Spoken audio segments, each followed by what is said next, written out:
बिस्मिल्लाहिर्रहमानिर्रहीम अस्सलाम वालेकुम। आप फेसबुक और यूट्यूब चैनल देख रहे हो। मेरा नाम है अब्दुल रहमान। नाज़रीन, आज 11 जनवरी है। आज लाहौर पंजाब असम्बली में जी बड़ा हंगामा खेज इजलास चल रहा है और वो परवेज़ इलाही साहब को ये कहा जा रहा है कि जी एतमाद का वोट लें, आप लोगों के ऊपर एतमाद नहीं रहा, आप घर चले जाएँ। और इस तरह की जो है हुल्लड़बाजी इस टाइम पंजाब असम्बली में की जा रही है। और दूसरी तरफ जो आज एक अहम समाअत हुई जिसमें बाकायदा गवर्नर साहब ने जो डीनोटिफाई किया था परवेज़ इलाही साहब को, उस पर जो हमारे मोहतरम लाहौर हाई कोर्ट के जस्टिस हज़रात हैं 5 रुकनी बेंच ने आज क्या समाअत हुई है उसका अहवाल आपके सामने रखेंगे। और इसके साथ साथ मुशाहिद हुसैन साहब जो कि सेनेट कमेटी बराए दिफा के चेयरमैन हैं, उन्होंने एक लेटेस्ट इंटरव्यू दिया है और उन्होंने कहा कि जी इमरान खान को हटाना सॉफ्ट कू था। जैसे पहले नवाज शरीफ साहब को 2 दफ़ा हटाया गया, फिर इसी तरह मुशर्रफ साहब को निकाला गया, तो ये एक सॉफ्ट कू था। ये इस तरह से जो है इमरान खान साहब को निकाला गया है। और उन्होंने और क्या-क्या इंकशाफात किए हैं और इस टाइम में जो उन्होंने खित्ते की सूरत हाल के हवाले से, क्योंकि वो सेनेट कायमा कमेटी दिफा के जो हैं वो चेयरमैन हैं, तो दिफा का उनका जो है तजर्बा भी है। फिर उन्होंने क्या कहा है पाक अफ़गान ताल्लुकात के हवाले से, इमरान खान क्या करना चाह रहे थे, और जब से अफ़गान तालिबान ने होल्ड संभाला है अफ़गानिस्तान में, पाकिस्तान ने उसके ऊपर किस तरह की जो है वो बयानिया बनाया है, पाकिस्तान ने क्या-क्या गलत किया है, इसके हवाले से भी उन्होंने कुछ कहा है, वो आपके सामने रखेंगे।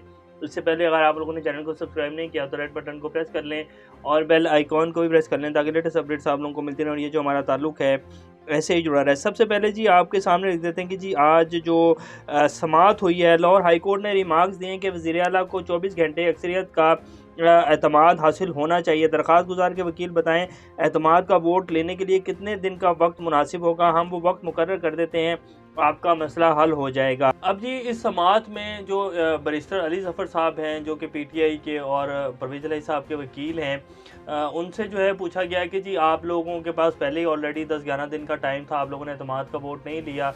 तो उन्होंने कहा कि जी हम लोग एतमाद का वोट, हम तो आपकी इसका जो है समाअत का वेट कर रहे थे। फिर उन्होंने कहा कि जी इनके पास एतमाद का वोट ही नहीं है। दूसरी पार्टी के जो वकील हैं उन्होंने कहा कि जिनके पास तो वोट ही पूरे नहीं है, इनको एतमाद का वोट लेने के लिए बहुत टाइम मिल चुका है। आप जो गवर्नर साहब ने नोटिफिकेशन किया आप उसको करें और वज़ीर आला साहब को घर भेजें। तो फिर उन्होंने कहा कि नहीं जी हम इस केस को मेरिट के ऊपर सुनेंगे। हमारे जो मोअज़्ज़िज़ जस्टिस हज़रात साहब हैं, हालांकि जिस दिन पहले ये केस आया उस दिन असल में देखना ये चाहिए था कि क्या गवर्नर साहब ने कोई आइनी फ़ैसला किया है। ये जो डीनोटिफाई किया है 20 मिनट पहले जो है एतमाद पेश की जाती है पंजाब असम्बली में और उसके बाद जो है गवर्नर साहब रात को 1 बजे बैठकर डीनोटिफाई कर देते हैं। तो उनके पास कौन से अरकाने असम्बली पंजाब के जो हैं गए हैं जिन्होंने कहा कि जी हमें एतमाद नहीं है। 5, 10, 15 नंबर किसी का उन्होंने जिक्र किया है कि इस ये जो डीनोटिफाई किया है कि जी किन किन अरकान ने आकर मुझे कहा है कि जी हमें एतमाद नहीं है इनके ऊपर और हम इनको वज़ीर आला नहीं मानते।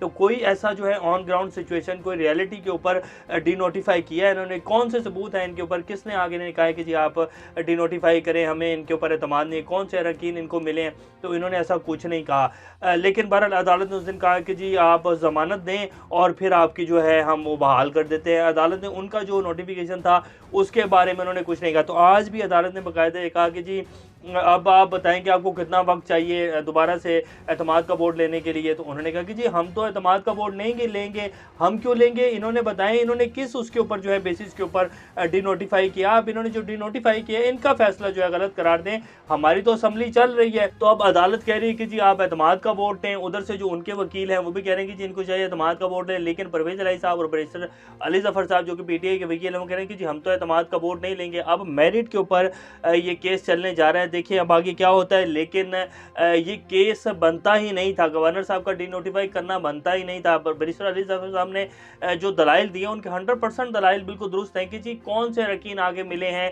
किन अरकान ने इनको साइन करके दिया है कि जी हम एतमाद का वोट, हमें परवेज़ इलाही साहब के ऊपर एतमाद नहीं है तो आप डीनोटिफाई कर दें। गवर्नर साहब के पास कोई भी ऐसी रीज़न नहीं है कि जिस पर इन्होंने डीनोटिफाई किया परवेज़ इलाही साहब को। तो इनका ये जो इन्होंने किया है इसको ख़त्म किया जाए, फैसले को कैंसिल किया जाए, ये ऐसे नहीं हो सकता। अब बहरहाल जी समाअत तो ये चली है और इस तरह के दलाइल दिए गए हैं। अब अगली समाअत जब होगी तो उसको बड़ा समाअत मुलतवी कर दी गई है और अभी ये मामला जो है लटका हुआ है और बनता तो नहीं है वैसे, लेकिन जिस तरह उस दिन जो है रास्ता निकाला गया, बेसिकली हमारे जो अदलिया है ना जी, हमारी जो अदालतें हैं वो भी रास्ते निकाल रही हैं और ये पिछले 8-9 महीने से रास्ते ही निकल रहे हैं। जैसे कि अब वो नैब तरमीम जो है वो चैलेंज की गई हैं, उनमें साफ पता चला है कि जी 1100 अरब रुपए का डाका मारा गया है नैब तरमीम करके।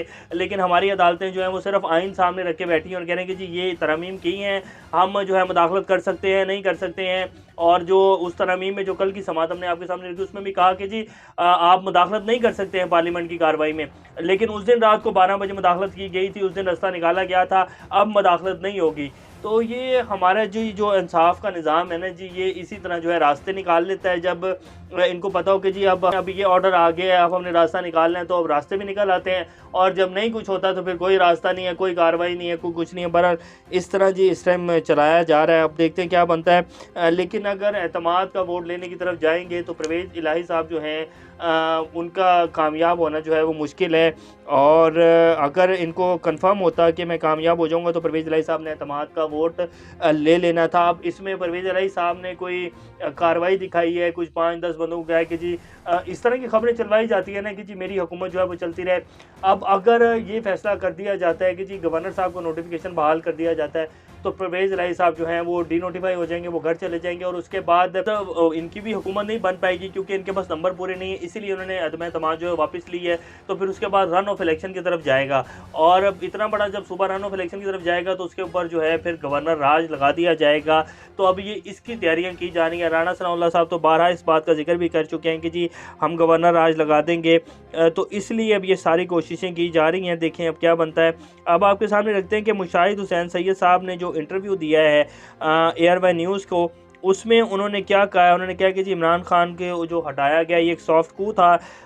इमरान खान को हटाना सॉफ्ट कू था। इस तरीके से नवाज शरीफ को 2 बार और फिर मुशर्रफ को निकाला गया। पाकिस्तान में हुकूमत तब्दीली के मुख्तलिफ तरीके इस्तेमाल होते हैं। एक मिलिट्री कू होता है जो 4 बार हो चुका है, एक सॉफ्ट कू होता है जिसमें टैंक नहीं आते हैं। मुशाहिद हुसैन सैयद ने कहा कि इमरान खान की इक़्तिदार से बेदखली सॉफ्ट कू ही थी। सॉफ्ट कू से नवाज शरीफ को 2 बार और मुशर्रफ को निकाला गया। इमरान खान को समझना चाहिए था कि एक शख्स नहीं अदारा अहम होता है। खान साहब ने सारी चीज़ें एक फ़र्ज से जोड़ दी।